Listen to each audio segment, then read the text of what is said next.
السلام عليكم ورحمة الله. الحمد لله رب العالمين.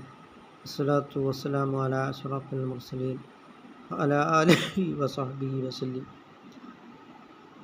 ഇന്ന ദീന ഇൻദല്ലാഹിൽ ഇസ്ലാം. അള്ളാഹുവിൻ്റെ അടുക്കൽ സ്വീകാര്യപ്രദമായ മതം ശുദ്ധമായ ഇസ്ലാം മാത്രമാണ്.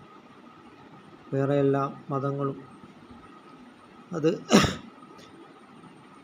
മനുഷ്യന് ഉൾക്കൊള്ളുവാൻ കഴിയാത്തതായ മതങ്ങളാണ്. ശുദ്ധ ഇസ്ലാം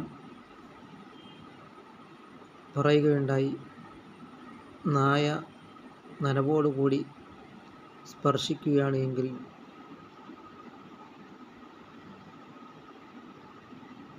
7 തവണ കഴുകണമെന്ന്. 7 പ്രാവശ്യം വെള്ളമൊഴിച്ച് കഴുകുകയും 1 പ്രാവശ്യം മണ്ണ് കലർത്തിയ വെള്ളത്തിൽ കഴുകുകയും വേണമെന്ന്. അത് ശാസ്ത്രജ്ഞന്മാർ ഈ അടുത്താണ് അത് കണ്ടെത്തിയിട്ടുള്ളത്. ഈ നായയുടെ നജസ് മാറ്റണമെങ്കിൽ ഇസ്ലാം പറഞ്ഞതായ ആ മാർഗം മാത്രമേ കഴിയുകയുള്ളൂവെന്നും ശാസ്ത്രജ്ഞന്മാർ ഈയടുത്ത് കണ്ടെത്തുകയുണ്ടായി. അങ്ങനെ വിശുദ്ധ ഇസ്ലാമിൻ്റെ മാർഗത്തെ നാം പിന്തുടരുക. യാത്രക്കാർക്ക് ഇളവോടുകൂടി ജംഉം കസറുമാക്കി നിസ്കരിക്കുവാനും ശുദ്ധമായ ഇസ്ലാം പറയുകയുണ്ടായി.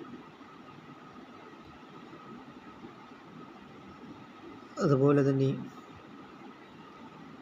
ശുദ്ധ ഇസ്ലാം എല്ലാത്തിനും മാതൃകാപരമായ കാര്യങ്ങളാണ് പറഞ്ഞിട്ടുള്ളത്.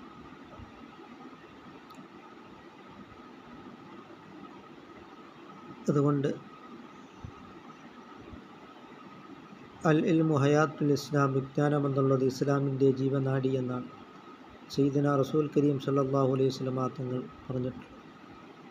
അതുകൊണ്ട് നാം ധാരാളം ഇൽമിനെ പഠിക്കുകയും അത് നാഫിയാക്കുവാനും നാം ശ്രമിക്കുക.